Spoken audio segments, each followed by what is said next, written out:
Assalamualaikum warahmatullahi wabarakatuh. Baiklah, saya Siti Nurhalimah dengan NPMJ 1F023006.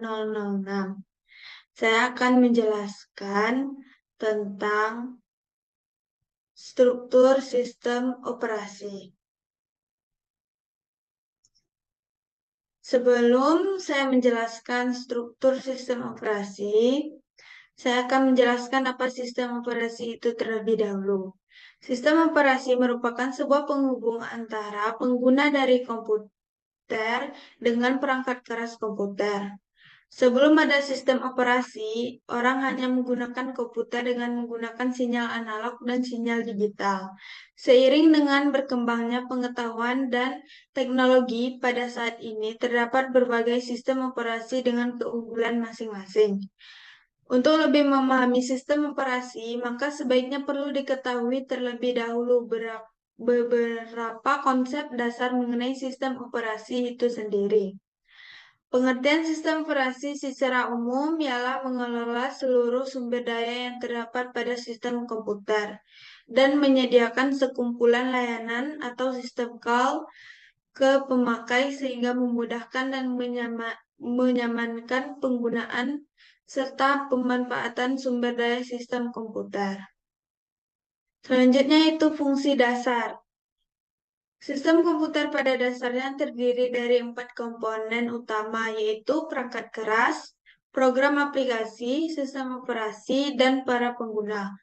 Sistem operasi berfungsi untuk mengatur dan mengawasi penggunaan perangkat keras oleh berbagai program aplikasi serta para pengguna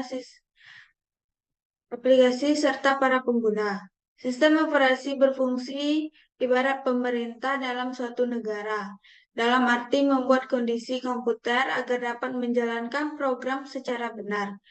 Untuk menghindari konflik yang terjadi pada saat pengguna menggunakan sumber daya yang sama, sistem operasi mengatur pengguna mana yang dapat mengakses suatu sumber daya. Sistem operasi juga sering disebut resource allocator. Salah satu fungsi penting sistem operasi ialah sebagai program pengendali yang bertujuan untuk menghindari kekeliruan, error, dan penggunaan komputer yang tidak perlu. Selanjutnya, tujuan mempelajari sistem operasi. Tujuan mempelajari sistem operasi agar dapat merancang sendiri serta dapat memodifikasi sistem yang telah ada sesuai dengan kebutuhan kita. Agar dapat memilih alternatif sistem operasi, memaksimalkan penggunaan sistem operasi, dan agar konsep dan teknik sistem operasi dapat diterapkan pada aplikasi-aplikasi lain.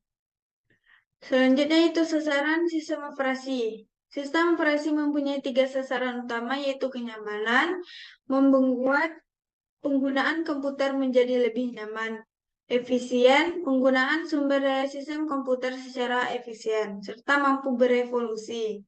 Sistem operasi harus dibangun sehingga memungkinkan dan memudahkan pengembangan, pengujian, serta pengajuan sistem-sistem yang baru. Selanjutnya itu sejarah sistem operasi. Menurut Tannenbaum, sistem operasi mengalami perkembangan yang sangat pesat yang dapat dibagi ke dalam 4 generasi. Generasi pertama yaitu 1945 sampai 1955. Generasi kedua yaitu 1955 sampai 1965.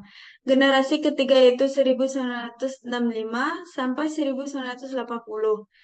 Yang terakhir yaitu generasi keempat yaitu pasca 1980-an.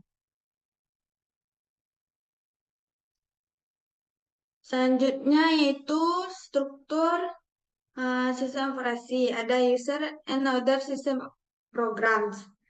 Yang pertama itu ada GUI atau GUI atau Graphical User Interface. Antarmuka yang memungkinkan pengguna berinteraksi dengan komputer secara visual seperti Windows, Mac OS, atau Linux Desktop Environment. Selanjutnya itu batch. Batch yaitu proses menjalankan serangkaian perintah secara otomatis tanpa intervensi pengguna. Lalu ada command line Antarmuka berbasis teks yang memungkinkan pengguna memberikan perintah langsung ke sistem operasi. Lalu ada juga yaitu user interface atau antar muka pengguna, bagian dari sistem operasi yang memungkinkan pengguna berinteraksi secara langsung dengan komputer. Selanjutnya ada sistem calls, interface antarmuka interface antara program aplikasi dengan sistem operasi. Program aplikasi menggunakan sistem call untuk meminta layanan dari sistem operasi seperti membaca atau menulis file, membuat proses baru atau mengalokasikan memori. Selanjutnya itu ada operating system. Yang pertama service, yaitu layanan. Ada berbagai layanan yang disediakan oleh sistem operasi seperti manajemen memori, manajemen proses, manajemen file, dan manajemen perangkat. Selanjutnya itu ada program execution, yaitu mengatur eksekusi program-program pengguna. Ada ERO operation, pengolah input dan output data baik dari perangkat keras maupun perangkat lunak. Selanjutnya yaitu ada file system, mengorganisir data dalam bentuk file dan directory. Selanjutnya ada communication, itu mengolah komunikasi antar proses dan antar komputer. Selanjutnya yaitu ada allocation, mengalokasikan sumber daya sistem seperti CPU, memori, dan perangkat ERO atau IO kepada proses-proses yang membutuhkan. Selanjutnya yaitu ada accounting, yaitu melacak penggunaan sumber daya oleh pengguna atau proses. Selanjutnya ada error detection, yaitu mendeteksi kesalahan yang terjadi selama eksekusi program. Selanjutnya ada protection and security, yaitu melindungi sistem dari akses yang tidak sah dan menjaga keamanan data. Lalu selanjutnya ada hardware, perangkat keras komputer yang menjalankan sistem operasi seperti CPU, memori, disk, dan perangkat input atau output lainnya. Selanjutnya yaitu ada contoh kasus, yaitu jika ingin mencetak sebuah dokumen yang menggunakan komputer, berikut adalah prosesnya berdasarkan sistem operasi. Yang pertama, user interface atau GUI. Langkah pertama itu buka aplikasi pengolah kata, misalnya Microsoft Word, dan memilih opsi cetak. Ini adalah interaksi dengan GUI atau GUI.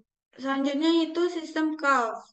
Aplikasi pengolah kata mengirimkan permintaan cetak ke sistem operasi melalui sistem calls. Permintaan ini berisi informasi tentang dokumen yang akan dicetak seperti jumlah halaman, ukuran kertas, dan printer yang akan digunakan. Selanjutnya operating system. File system. Sistem operasi mencari file dokumen yang akan dicetak berdasarkan nama file yang diberikan oleh aplikasi. Selanjutnya IO ERO operation. Sistem operasi mengirimkan perintah ke driver printer untuk memulai proses percetakan. Selanjutnya ada resource allocation. Sistem operasi mengalokasikan sumber daya yang diperlukan untuk proses pencetakan, seperti memori untuk menyimpan data dokumen sementara dan waktu prosesor untuk menjalankan perintah percetakan. Langkah selanjutnya yaitu ada communication. Sistem operasi berkomunikasi dengan driver printer melalui bus sistem untuk mengirimkan data dokumen. Sesudah itu ada error detection. Jika terjadi kesalahan selama proses pencetakan, Sistem operasi akan mendeteksinya dan memberikan pesan kesalahan kepada pengguna. Yang terakhir yaitu ada hardware. Driver printer menerima perintah dari sistem operasi dan menerjemahkannya menjadi sinyal listrik yang dapat dipahami oleh printer. Printer kemudian mencetak dokumen sesuai dengan perintah yang diterima. Jadi, ketika memilih untuk mencetak dokumen, terjadilah serangkaian interaksi kompleks antara berbagai komponen sistem operasi. Mulai dari interaksi dengan GUI, lalu sistem operasi mengolah permintaan, mengalokasikan sumber daya, dan berkomunikasi dengan perangkat keras untuk menghasilkan output berupa dokumen yang tercetak. Itu saja yang dapat saya sampaikan tentang struktur dari sistem operasi. Saya ucapkan terima kasih.